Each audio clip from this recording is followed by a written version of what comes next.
The pregnant woman suddenly found blood on her pants, so she rushed to the hospital for a checkup, but the doctor's reaction seemed strange. When the checkup report came out, the doctor told her that the fetus was healthy, but she had a malignant tumor in her stomach. And according to the results of the ultrasound scan, the tumor had shown signs of spreading. In other words, she only had a few months left to live. A few months later, Elisa's daughter was born successfully, but she also left this world forever. Before she died, Elisa prepared 18 gifts for her daughter, and entrusted her husband to give them to her daughter every birthday, from color-illustrated books to children's bicycles. Each gift was carefully selected according to age. So Anna was very happy every time she received a gift from her mother. But everything changed on her 7th birthday. This time the gift was an expensive piano. Dad wanted Anna to play a song, but she was very reluctant. The boy came out to ease the atmosphere and said he could play a song with her, but Anna suddenly got angry.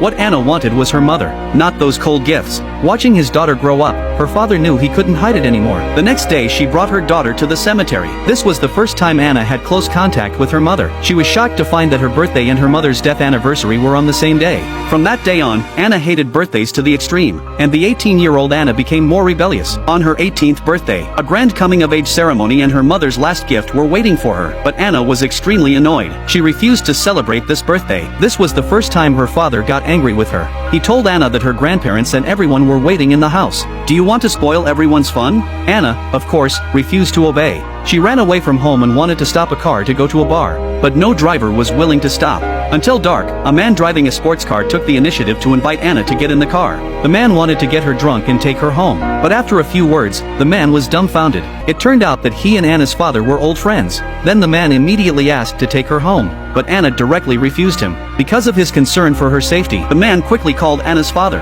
Anna immediately fled the place after seeing this, but just as she was crossing the road, a speeding car knocked her down. But something strange happened. The driver was a man, but the person who got out of the car was a woman. What was even stranger was that Anna found that the woman looked exactly like her mother in the photo. The woman quickly helped Anna up and prepared to take her home to treat her wounds. When the car arrived at the destination, Anna was stunned, because this was her home. This was where she had lived for 18 years. After entering the house, Anna found that the calendar showed that it was 2001, and this was the year she was born. Anna began to feel incredible. What on earth was going on? The girl was crossing the road and was hit by a speeding car. But the strange thing is that she clearly saw that the driver of the car was a man, but the one who got off was indeed a woman. What was even more incredible was that when she looked at the woman's face, she found that the woman looked exactly like her mother who had passed away 18 years ago. The woman helped Anna up and took her home to treat her wounds. When she arrived at the destination, she was stunned, because this was the home where she had lived for 18 years. After entering the house, the woman poured him a cup of hot water, and then helped her dry her hair. And Anna also found a clue from the calendar on the wall. It is 2001, the year she was born. Anna couldn't believe it. When she saw the woman's slightly bulging belly, she finally couldn't help asking. ¿Cómo te llamas? Elisa.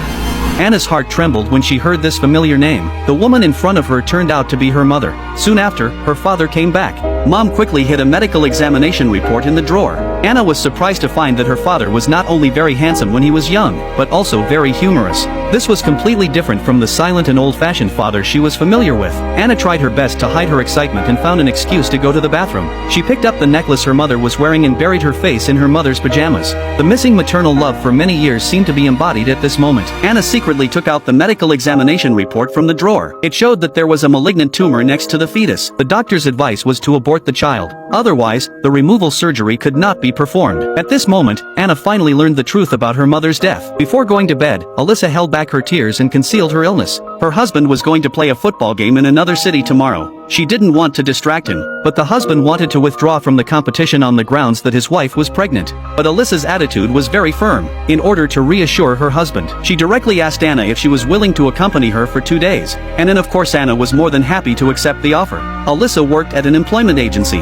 When she learned that Anna was unemployed, Alyssa used her position to find her a part-time job at a hotel. She also kindly lent her shoes. She wanted to send Anna away, but she came again at night. Anna learned a little secret from her mother at night. It turned out that she was not her mother's first child. She had a miscarriage before. So Alyssa wanted to do her best to keep the baby in her belly. Anna was very moved by her mother's greatness. And Alyssa seemed to have noticed that this girl who suddenly appeared seemed to have an inexplicable sense of familiarity.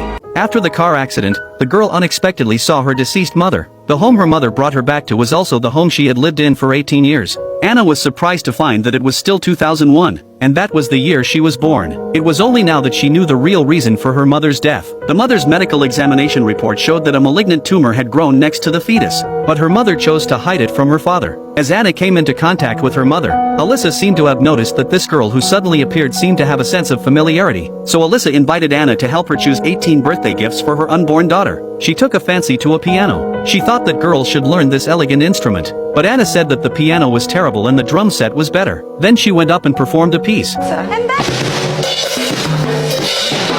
Finally, her mother agreed with her point of view and replaced the piano with a drum set. With Anna's help, Alyssa's soon 17 gifts were prepared, but they had difficulty choosing the last gift. That night, Alyssa mustered up the courage to tell her husband about her illness. The husband was struck by lightning when he heard the bad news. The next day, he took his wife to the best hospital for examination, but the doctor said that only one of her and the child could survive. If she wanted to receive treatment, she had to abort the child first. But the so-called treatment could only delay the spread of cancer cells. The husband could not accept such a result. He said he had to take his wife to see a better doctor. At night, the grief-stricken father confided his depression to Anna. The daughter then realized that the seemingly strong father was also very fragile inside. Non sarai solo. Ci sarà tua figlia. Dimostraglielo ogni tanto. With Anna's encouragement, the father gradually accepted the reality. He knew in his heart that his wife would never have the heart to abort the child, so he began to prepare a room for the unborn Anna. Just when Anna thought she could always accompany her parents, an accident happened. Her pink room suddenly became a hospital ward. Anna was lying unconscious on the hospital bed. At this time, the father was standing by with a face full of anxiety. It turned out that the car accident only made Anna's consciousness travel to the past, and this meant that once she woke up, she would never see her mother again. Anna hurriedly fled the ward. She found her mother who was preparing lunch and hugged her tightly. In order not to leave any regrets, her father gave her mother a wedding ceremony. But after the laughter and joy, Alyssa's condition deteriorated sharply, and Anna in the real world was gradually waking up. The mother and daughter didn't have much time to spend together, but Anna's last birthday gift had not been chosen yet. The mother wanted to give her daughter a skirt as a coming-of-age gift, but Anna said that this skirt would be out of date in 18 years. Your daughter would definitely not like it. Alyssa asked her how she knew. Perché sono tua figlia. Non è divertente. Nemmeno per me. Davvero sei tu. But at the last moment, the mother suddenly fainted, and Anna also woke up from reality. On the operating table, Alyssa asked for paper and pen to leave a letter for her future daughter, and this letter was Anna's 18th birthday gift. Cara Anna, ho la testa piena di pensieri. Vorrei dirti tante cose, com'è la vita e come va affrontata. Vorrei trasferirti il mio modo di fare e di pensare, essere al tuo fianco nei momenti belli e in quelli brutti. Ma non si può. Il destino ha deciso così. Reading this letter written to herself, Anna finally understood her mother's good intentions. Those birthday gifts were not forced compensation on her, but it was the only thing her mother could do at the time. At the end of the film, Dad took out a gift for Anna. This was the blue dress that her mother hesitated whether to give her. Anna put on the dress and enthusiastically attended her coming-of-age ceremony. Maybe gifts will become outdated, but mother's love will never be. This movie is adapted from real events. In reality, Anna's mother unfortunately had cancer when she was pregnant, but she chose to give up treatment in order to save her child. In the end, she lived to the moment her daughter was born with the tenacity of maternal love. It is said that God cannot be everywhere, so he created mothers. Hope all mothers are in good health.